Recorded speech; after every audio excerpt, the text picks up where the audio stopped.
오늘 말씀의 주제가 중보자이신 그리스도입니다. 그래서 우리 옆에 분들에게 예수님께서 당신을 향한 완전한 중보자이십니다. 함께 축복하겠습니다.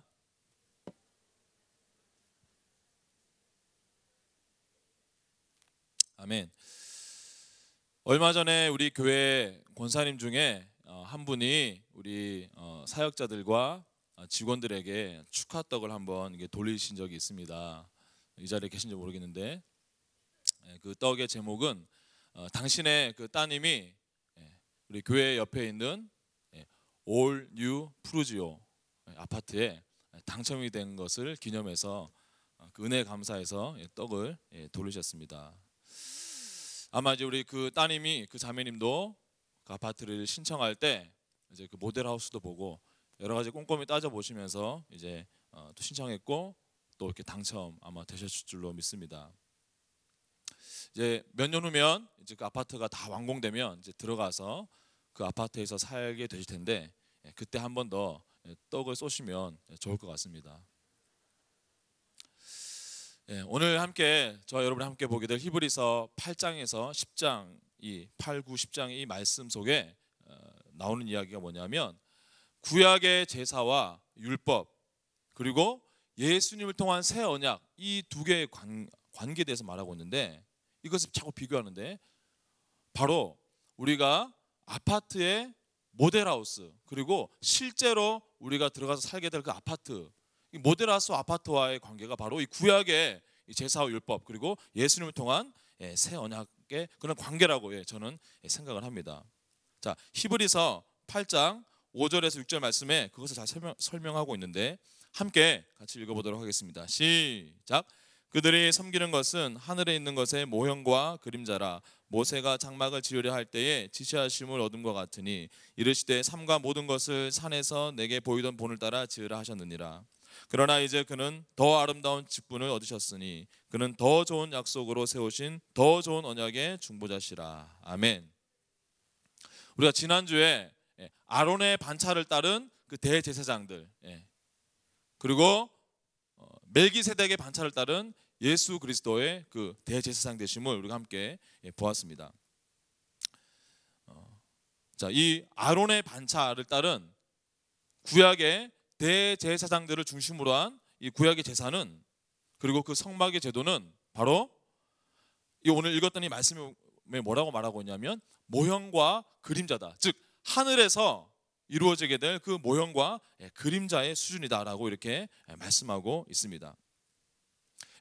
여러분들이 실제 아파트를 분양받아서 들어가서 살게 되면 그때는 이미 모델하우스는 없어지게 됩니다. 당연히 우리가 신청한 그 아파트에 들어가서 살게 되는데 더 이상 우리가 모델하우스를 볼 필요가 없는 것이죠.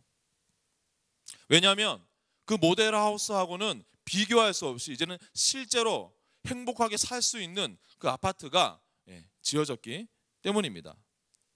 그래서 8장 오늘 6절에 보면 이 멜기세덱의 반차를 따른 예수님이 아론의 반차를 따른 그 구약의 제사와 제사장 직분보다 얼마나 더 좋은 직분이고 좋은 언약인지를 설명하고 있습니다. 거기서 6절에 보면 더가 몇 번 나오죠? 3번 나옵니다. 더 아름다운 직분, 더 좋은 약속, 더 좋은 언약 이렇게 말씀하고 있습니다. 왜 예수님의 이 대제사장의 직분이 이 아론의 제사장들보다 왜 훨씬 더 아름다운 직분일까요? 8장 1절 2절 말씀에서 설명하고 있습니다. 같이 한번 읽겠습니다. 8장 1절 2절 말씀 시작. 지금 우리가 하는 말의 요점은 이러한 대제사장이 우리에게 있다는 것이라. 그는 하늘에서 지극히 크신 이의 보좌 우편에 앉으셨으니 성소와 참 장막에서 섬기는 이시라. 이 장막은 주께서 세우신 것이요 사람이 세운 것이 아니니라. 아멘. 바로 예수님은요 하나님이 지으신 참 장막에서 섬기는 제사장이시기 때문입니다. 자, 2절에 보니까 예수님이 섬기는 그 장막은 하나님이 세우신 것이고 반면에 아론이 섬기는 아론과 그 후손들 그 제사장들이 섬기는 장막은 사람이 세운 것이다 이렇게 말하고 있습니다.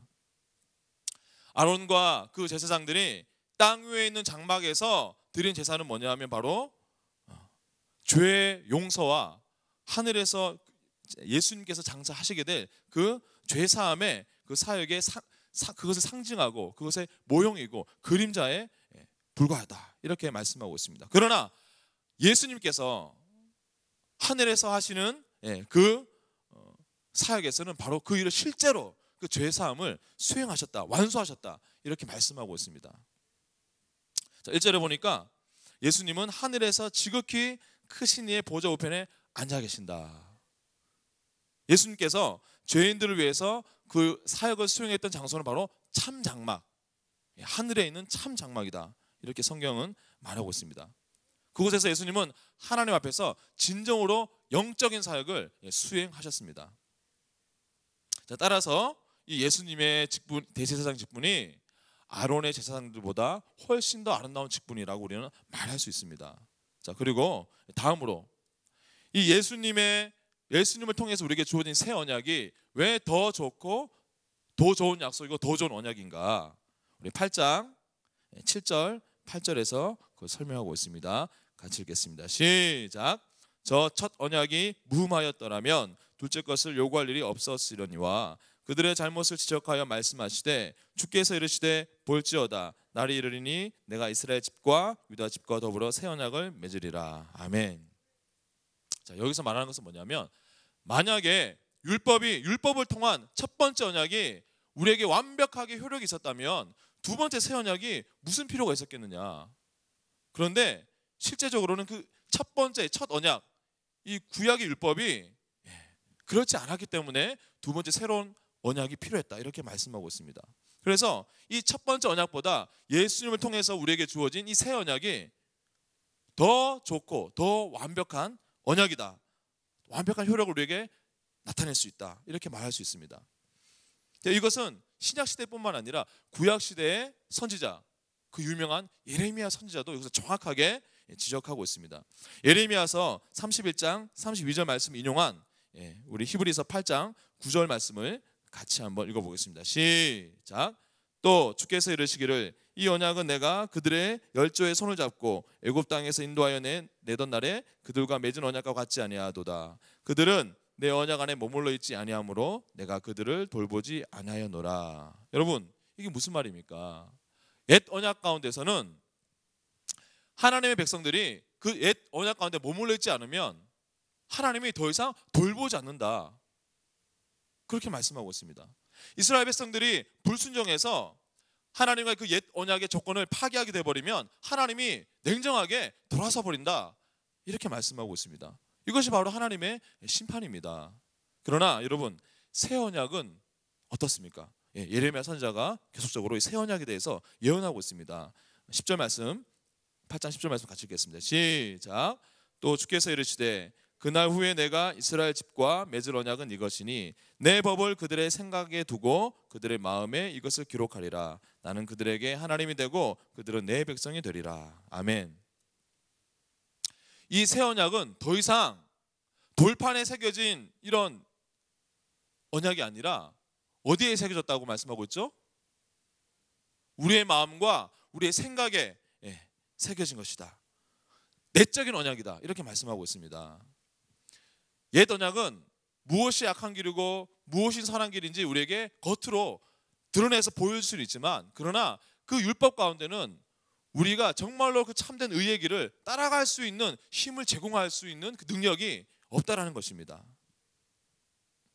그런데 새 언약에는 그것과는 달리 새 언약 안에 있는 모든 백성들은 바로 하나님의 백성이 되고 하나님은 그들의 하나님이 되어주신다. 옛날에는 그 언약 안에 있지 않으면 하나님이 돌아보시고 냉정하게 버리시고 하셨는데, 근데 지금은 이제 나의 하나님, 우리 조건이 아니라 더욱더 친밀한 우리 하나님이 되신다, 이렇게 말씀하고 있습니다. 그리고 11절에 보니까 계속적으로 예레미야가 이렇게 말합니다. 또 각각 자기 나라 사람과 각각 자기 형제를 가르쳐 이르기를 주를 알라 하지 아니할 것은 그들이 작은 자로부터 큰 자까지 다 나를 알미라. 이것은 무슨 말입니까? 예레미야가 예언하기를 그날의 새 언약이 오게 되면 이제는 아무도 주님이 이런 분이다, 주님을 알라라고 우리가 가르칠 필요가 없다는 것입니다. 누가 우리에게 가르치십니까? 바로 모든 것을 가르치는 성령님께서 모든 신자들에게 하나님이 누구신지, 하나님에 대해서 직접 가르친다라고 말씀하고 있습니다. 자, 12절에 보면 또 다른 차이점이 하나 더 나옵니다. 8장 12절 말씀 같이 읽겠습니다. 시작. 내가 그들의 불의를 긍휼히 여기고 그들의 죄를 다시 기억하지 아니하리라 하셨느니라. 아멘. 예수님을 통해서 주어진 새 언약 가운데서는요, 우리의 불의한 행동도 긍휼히 보신다. 그리고 이제는 그냥 죄를 잠시 용서해 주는 정도가 아니라 아예 우리 죄를 기억하시지 않겠다고 결정하십니다. 이것이 무슨 말입니까? 완전한 죄의 용서를 의미합니다.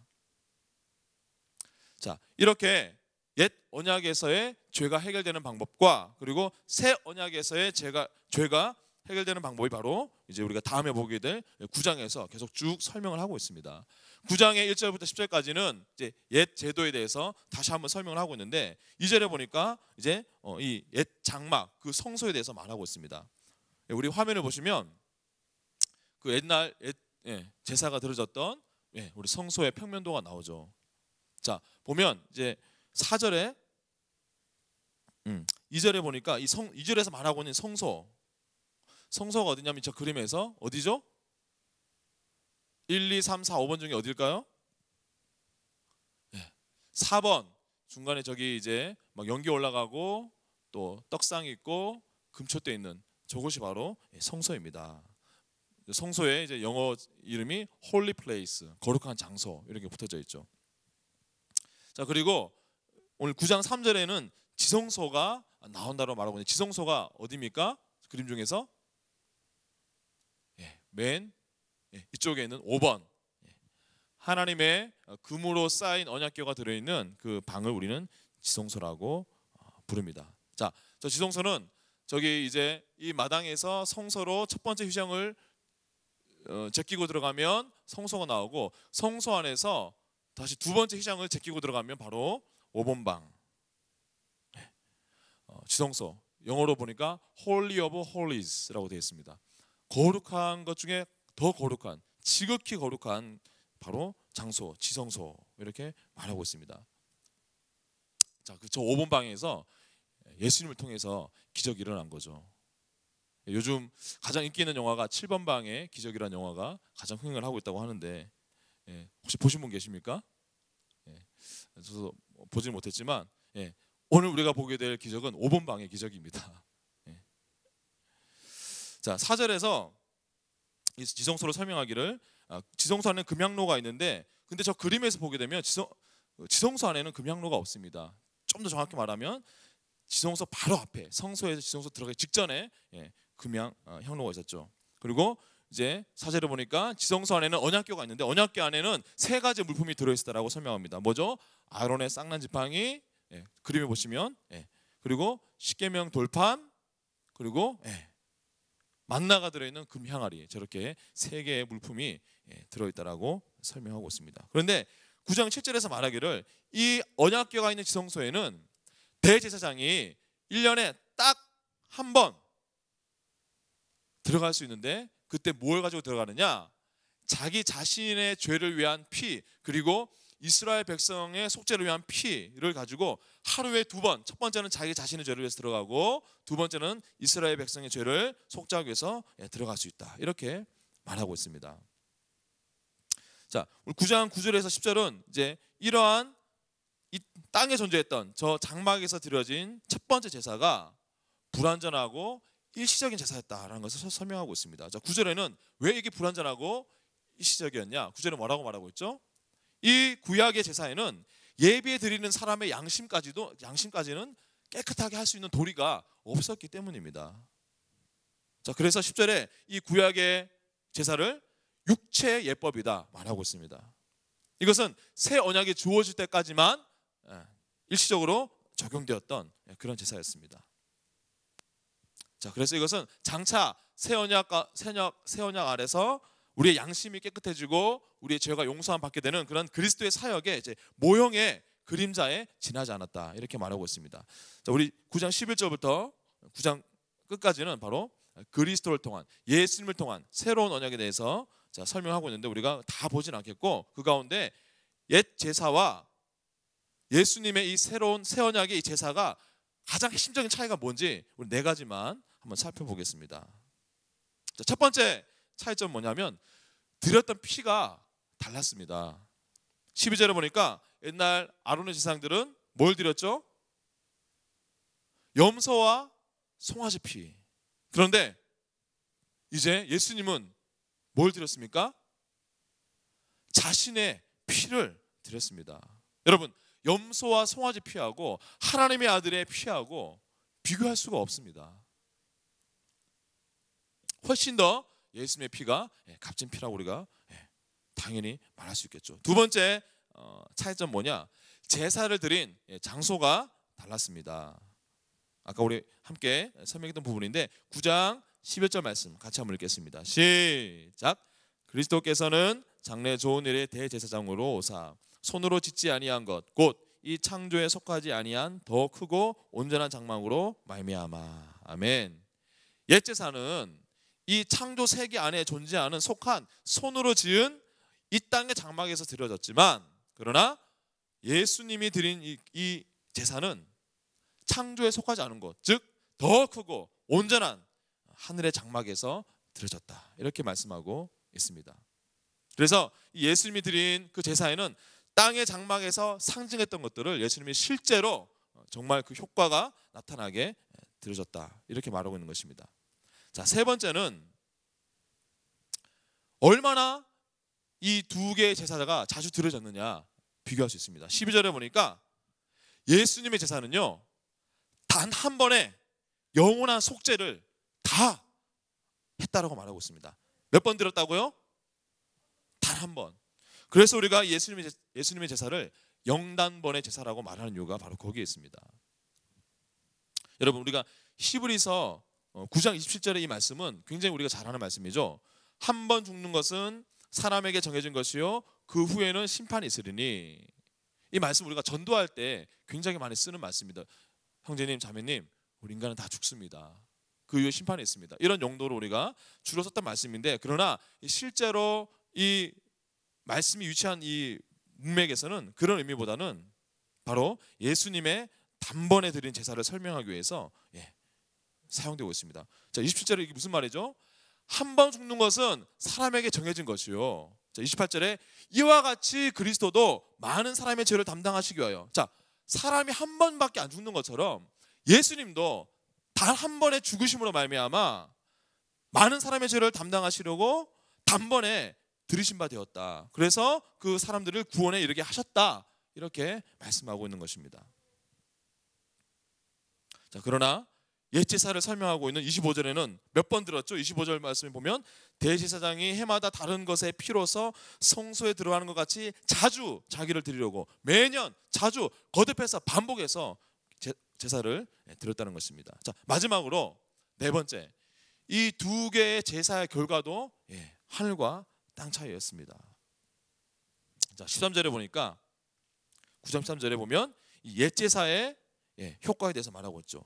염소와 황소의 피와 및 암송아지의 죄를 부정한 자에게 뿌려서 그 육체를 정결하게 하여 거룩하게 하거든, 이렇게 말씀하고 있습니다. 자, 이 동물들의 피는 육체적인 부정함을 씻을 수는 있었습니다. 우리가 구약에 보면은 여자들이 어떤 뭐 이렇게 그런 하혈을 한다거나 이런 여자들이 제사장 가서 이렇게 제사를 드리면 육체가 다 정결함을 입고, 뭐 나병 환자도 그렇고 우리 그것을 보게 되죠. 그러나 이 옛제사는 내적이거나 영적인 정결함까지는 주지 못했습니다. 자, 거기에 반해서 예수님이 드린 제사는 어떻습니까? 9장 14절 말씀 같이 읽겠습니다. 시작. 하물며 영원하신 성령으로 말미암아 흠없는 자기를 하나님께 드린 그리스도의 피가 어찌 너희 양심을 죽은 행실에서 깨끗하게 하고 살아계신 하나님을 섬기게 하지 못하겠느냐. 아멘. 예수님의 피로 드린 제사는 우리의 죄를 제거하실 수 있는 제사다. 그래서 하나님의 사람들의 마음속에 깨끗해진 양심을 낳게 할 수 있다 말씀하고 있습니다. 그리고 이제는 그 양심이 우리에게 주어졌기 때문에 더 이상 우리가 과거의 죽은 행실을 따라가는 대신에 살아계신 하나님을 섬기고 추구할 수 있게 만들어준다, 이렇게 말씀하고 있습니다. 그래서 예수 그리스도의 사역은 영원하고 철저한 사역, 즉 우리의 죄를 영원히 재건하기에 충분한 제사였던 것입니다. 자, 이것을 기반으로 히브리서 기자가 10장 18절에서 온 힘을 다해서 이렇게 선포합니다. 다 같이 한번 히브리서 10장 18절 말씀 읽겠습니다. 시작. 이것들을 사하였은즉 다시 죄를 위하여 제사 드릴 것이 없느니라. 아멘. 아담으로 시작한 모든 인류의 죄를 속죄하기 위해서 이미 예수 그리스도가 십자가에서 자신의 피로 쏟아서 드린 그 죄로 이미 속죄 제사는 끝! 더 이상 필요 없다는 것입니다. 지금 여러분과 저를 위한 또 다른 속죄 제사가 필요하지 않다는 것입니다. 제가 전에 교회에서 사역할 때 제가 지역교회 사역을 했었는데, 그때 저희 지역교회 권사님의 아들이 의정부에서 재활의학과 병원을 운영하는 의사였습니다. 아주 굉장히 똑똑한 사람이었죠. 이분이 이 아들이 신앙생활을 이제 기독교를 믿고 잘하다가, 이 아들이 의사다 보니까 재활의학과 의사라 보니까 어디에 관심이 있었냐면 사람들을 정말 전인격적으로 이렇게 건강하게 만들 수 있는 방법이 뭘까 끊임없이 계속 탐구를 했던 거예요. 그런데 그런 탐구 여정 속에 발견됐던 책이 뭐냐면 제7일 안식교에서 쓴 역사적으로 쫙 있는 그 건강에 대한 그런 책들을 이 분이 탐독하기 시작하더니 그 책 때문에 결국 기독교를 버리고 제7일 안식교로 개종을 했습니다. 그래서 그 어머니가 저한테 제발 좀 전도를 해달라고 부탁을 해서 저도 굉장히 좀 한 하루 정도 좀 집중적으로 안식교가 뭐가 이단인지 연구하고 반박할 수 있는 말씀 뭔지 연구하고 또 기도도 하고 이게 제가 의정부까지 갔습니다. 근데 여러분, 제7일 안식교의 교리 중에 하나가 어떤 게 있냐면 우리의 몸은 하나님의 성전이기 때문에 우리가 최선을 다해서 건강한 상태를 유지하는 것이 하나님의 뜻이라고 그들은 믿습니다. 그래서 이 제7일 안식교인 사람들은 건강에 관련해서는 엄청나게 연구하고 집착합니다. 그래서 여러분, 제7일 안식교회 교회를 저도 가본 적은 없지만 그분이 저한테 설명했어요. 그 사람들은 주일날 절대로 뭐 교회 학교나 모임에서 절대로 콜라 안 먹습니다. 절대 피자 안 먹습니다. 제7일 안식교 이 사람들이 가능하면 안 먹는 게 뭐냐면 달걀, 우유, 생선, 이걸 안 먹는다고 그러더라고요. 자, 그러다 보니까 제7일 안식교에서 운영하는 이 업체들은 굉장히 건강식품으로서는 우리가 믿을만하다고 할 수가 있어요. 대표적인 게 뭐죠? 삼육두유. 제가 이단 제품을 홍보하는 건 아니지만 어쨌든 이 사람들은 그는 엄청난 믿음을 가지고 만든 거기 때문에 시중에 다른 두유보다 훨씬 더 우리 몸에 좋단 말이죠. 근데 이분들의 믿음 중에 뭐가 잘못된 믿음이냐면 예수님의 십자가에 드려진 그 영단번에 그 제사가 우리의 구원을 위해서 중요하긴 한데 그걸로는 충분하지 않다는 거예요. 이 사람들의 주장은. 그래서 구약의 율법을 우리가 지킴으로 그 나머지 부분들을 우리가 채워나가야 된다. 그래서 제7일 안식교회들은 예배를 언제 드리죠? 토요일 날 드려요. 구약에서 말하는 안식일 날. 그리고 구약에서 정한 음식, 부정한 음식 가린 거 지금도 그대로 그 부정한 음식들은 안 먹고 가능하면 육식을 안 먹고 채식하고 그러고 생활을 합니다. 자, 그런데 지금 저희가 2월 한 달 동안 함께 보고 있는 히브리서, 이 히브리서 기자가 정말 1장부터 지금까지 눈에 불을 켜고 대적하고 싸우려고 했던 이 부류가 어떤 부류냐면 바로 이런 제7일 안식교와 같은 이런 부류의 이단들과 싸우고 있는 겁니다. 자, 그들에게 이 히브리서 기자가 뭐라고 말하고 있냐면 10장 10절에서 아예 그들의 교리들을 반박하는 못을 박아버립니다. 우리 10장 14절 말씀 같이 읽겠습니다. 시작. 그가 거룩하게 된 자들을 한 번의 제사로 영원히 온전하게 하셨느니라. 아멘. 여러분, 예수님의 십자가에 우리를 위한, 저와 여러분을 위한 그 제사 한 번으로 14절에 영원히 그리고 완벽하게 온전하게 이미 우리의 죄는 사해졌다 말하고 있습니다. 여러분, 이 사실은요 우리가 아론의 제사장들과 예수님의 그 포즈, 행동을 통해서도 우리가 알 수가 있습니다. 10장 11절 12절에 자, 제사장과 예수님들의 한번 그들의 자세를 한번 비교해 보시기 바랍니다. 자, 10장 11절 12절 말씀 같이 읽겠습니다. 시작. 제사장마다 매일 서서 섬기며 자주 같은 제사를 드리되 이 제사는 언제나 죄를 없게 하지 못하거니와 오직 그리스도는 죄를 위하여 한 영원한 제사를 드리시고 하나님 우편에 앉으사. 아멘. 자, 여러분 11절을 보니까 지금 제사장들이 어떻게 포즈를 취하고 있죠? 매일 서 있다. 여러분 서 있다는 것의 의미는 뭐냐면 사역이 안 끝났다는 얘기입니다. 이 제사장들은 계속 서 있어야 됩니다. 자, 거기에 반해서 12절에 우리 그리스도 예수님은 지금 어떻게 하고 계시죠? 12절을 보니까 앉아 계십니다. 어디에 앉아 계십니까?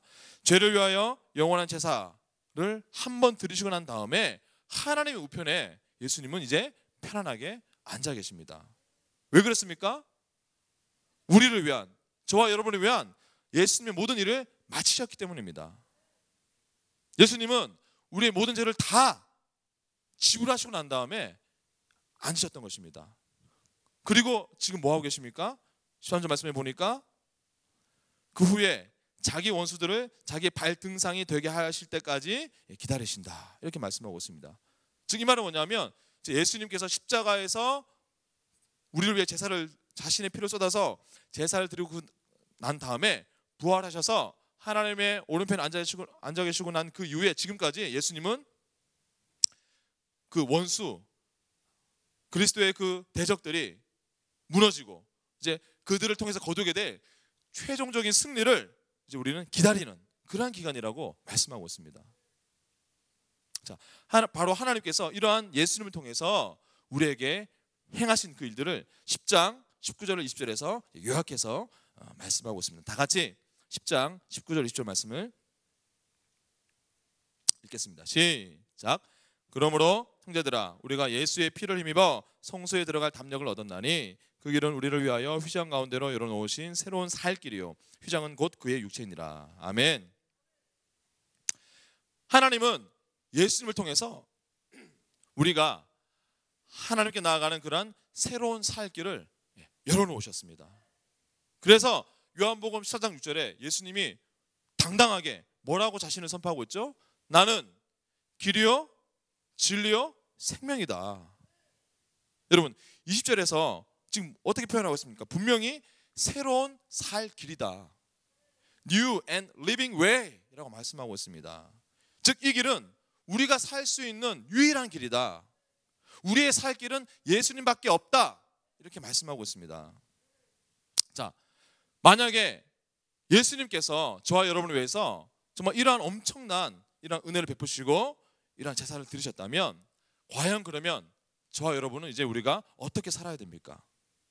자, 히브리서 기자는 바로 이 새 언약의 은혜를 입고 그 언약 가운데 살아가는 사람들이 살아야 되는 삶에 대해서 세 가지로 명령하고 있습니다. 첫 번째 명령은 10장 22절 말씀입니다. 다 같이 함께 읽겠습니다. 시작.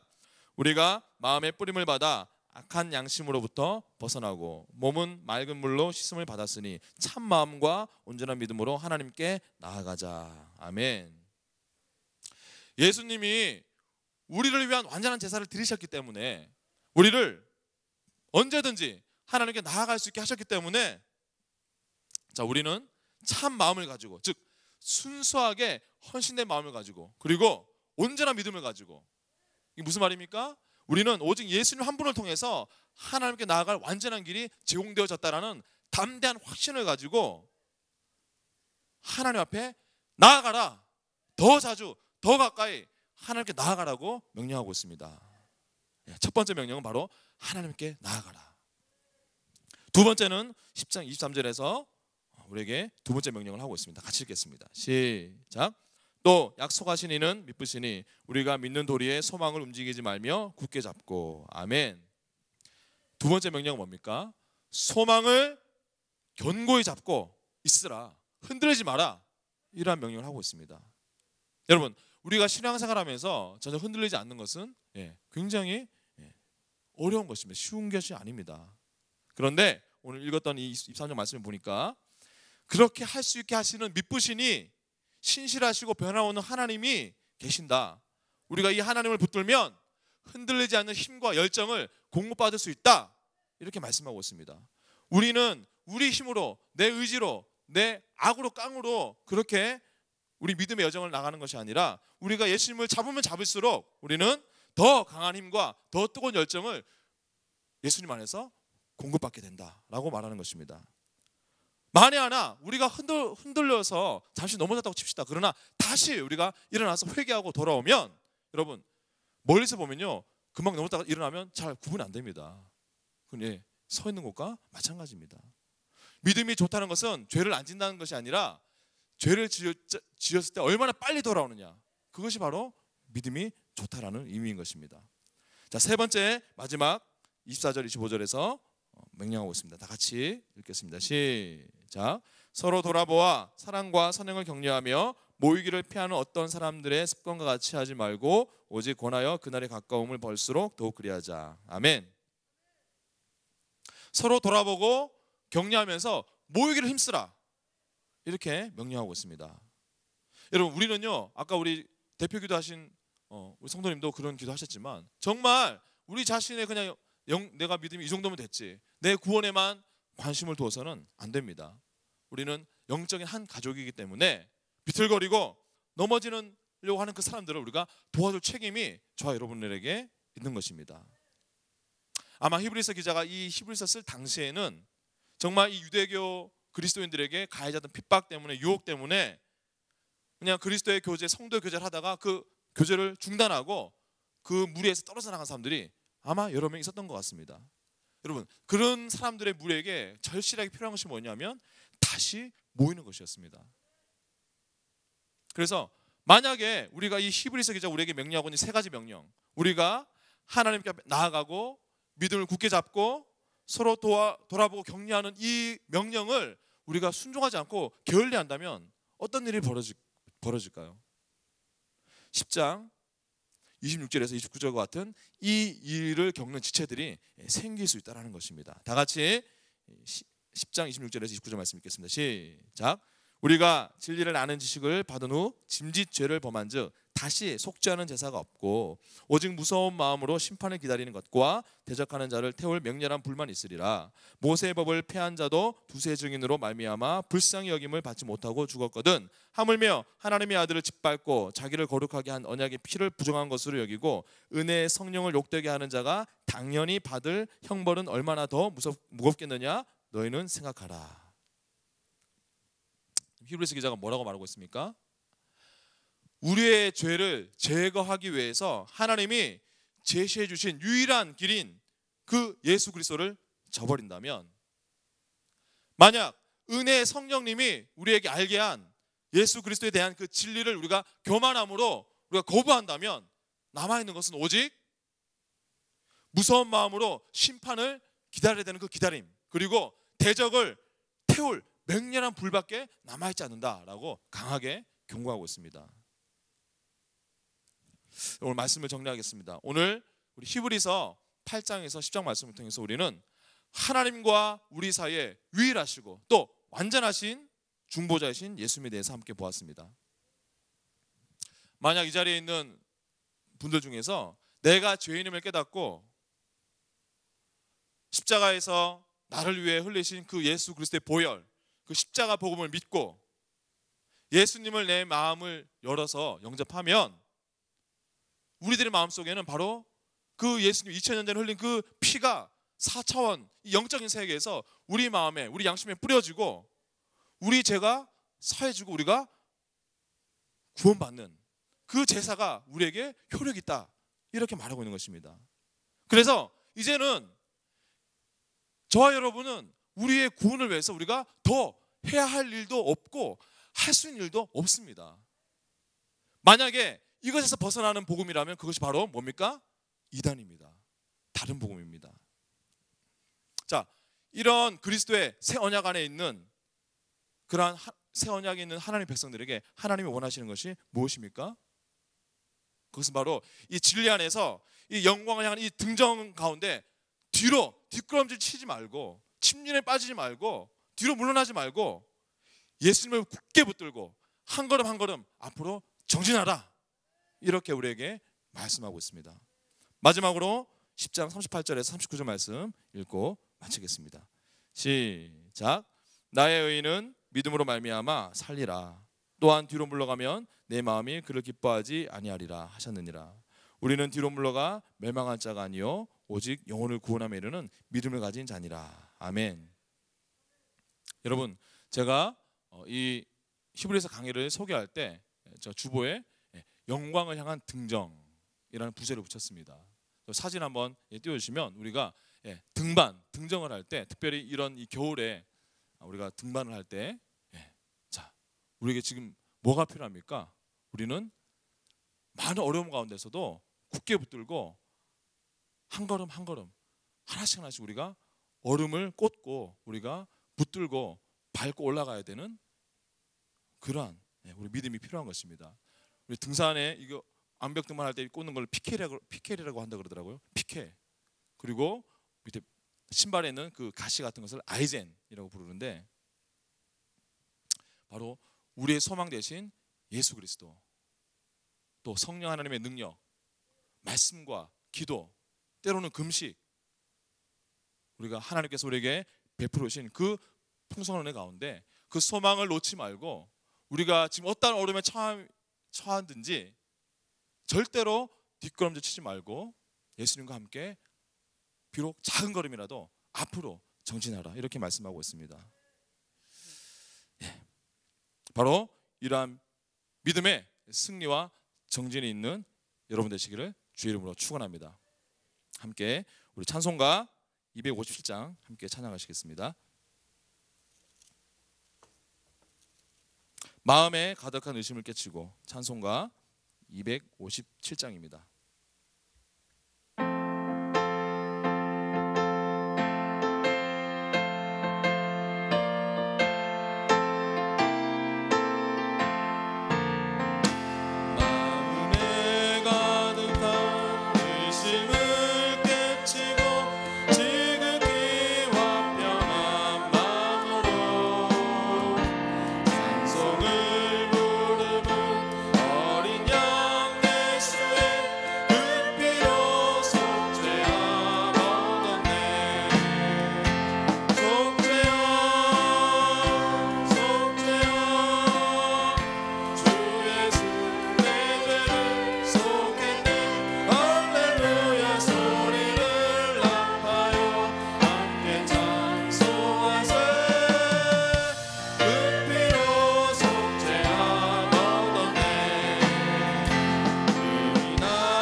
아멘. 우리 시간 함께 기도하고 우리 예배를 마쳤으면 좋겠습니다. 오늘 우리가 기도할 때 우리 히브리서 기자가 이런 하나님의 은혜를 받은 자라면 이렇게 살아라 라고 권면했던 이 말씀을 우리가 기억했으면 좋겠습니다. 히브리서 10장 22절 말씀에 마음에 뿌림을 받아 그 피로 뿌림 받아 악한 양심으로부터 벗어나고 몸은 맑은 물로 씻음을 받았으니 참 마음과 온전한 믿음으로 하나님께 나아가라 라고 말씀하고 있습니다. 저는 제 아들이 저한테, 제 6살짜리 아들이 있는데 정말 저한테 아파하고 그 식탁에서 막 앞뒤 안 가리고 막 자기 몸을 던져서 날릴 때 정말 저는 그게 너무 행복합니다. 나를 믿고 정말 아무것도 되지 않고 정말 그 나를 향해서, 아빠를 향해서 점프하는 그 아들을 바라볼 때 정말 제 마음이 행복합니다. 우리가 하나님께 그렇게 나갔으면 좋겠습니다.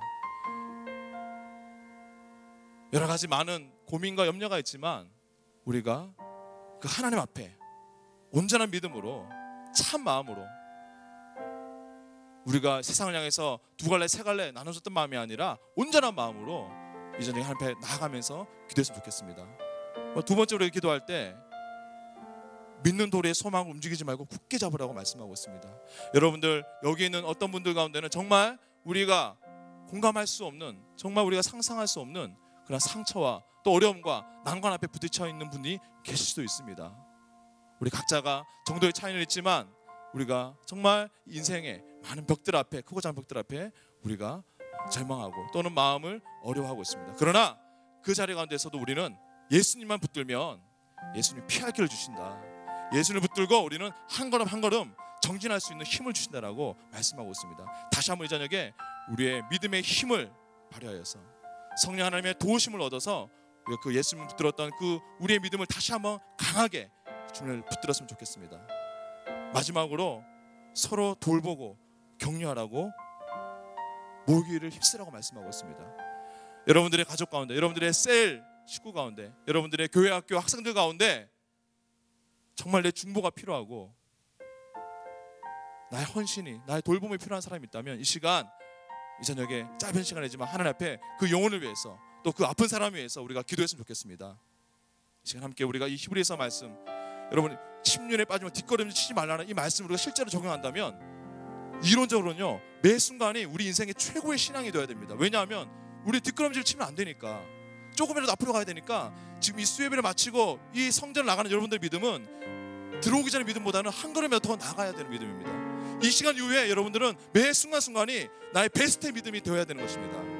다시 우리가 이 말씀을 기억하면서 히브리서 기자의 정말 우리 오늘 2000년 전 이 말씀이지만 그러나 이 저녁에 나를 향한, 우리를 향한 이 말씀을 기억하면서 하나님께 나가기를, 우리가 그 그리스도를 온전히 붙들기를, 우리가 정말 서로를 위해서 중보하고 또 이제는 우리가 뒷걸음질 치지 않고 우리가 앞으로 나가는 승리하는 믿음 될 수 있기를 우리가 주여 한번 세 번 외치고 우리가 정말 주님 앞에 나가서 이렇게 전심으로 기도하고 마치도록 하겠습니다.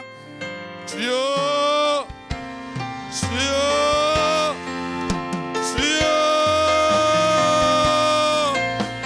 하나님 아버지, 그렇습니다. 이 시간에 아버지 하나님, 하나님의 아버지 저녁에 히브리서 10장의 하나님의 명령을 하나님 아버지 가슴 우리가 아버지 믿음으로 취합니다.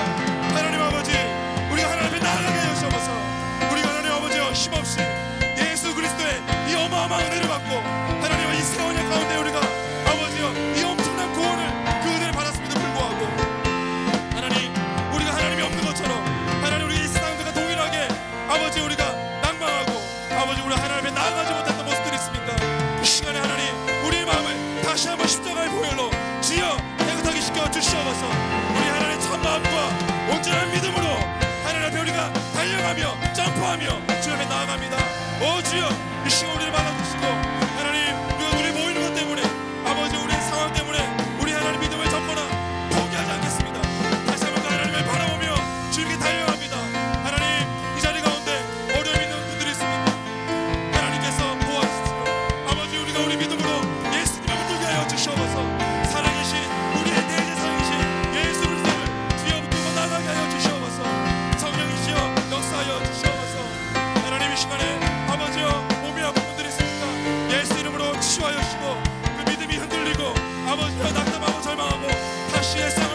하나님 아버지, 이 저녁에 다시 한번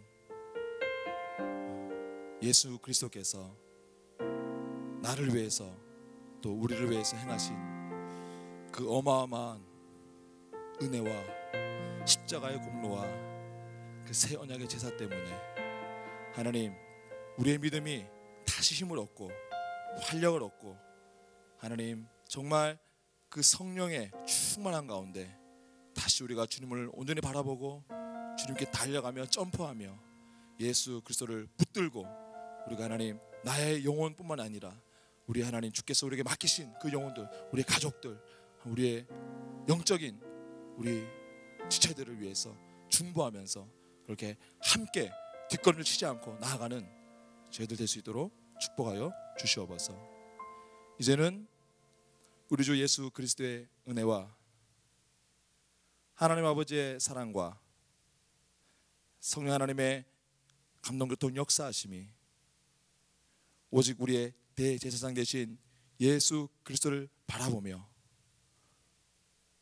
뒷걸음질 치는 신앙이 아니라 그 주님과 함께 한 걸음 한 걸음 주님 안에서 그 은혜의 능력으로 정진하며 승리하기를 결단하는 우리 모든 사랑스러운 우리 성도들 머리 위에 영원히 함께할 지어다.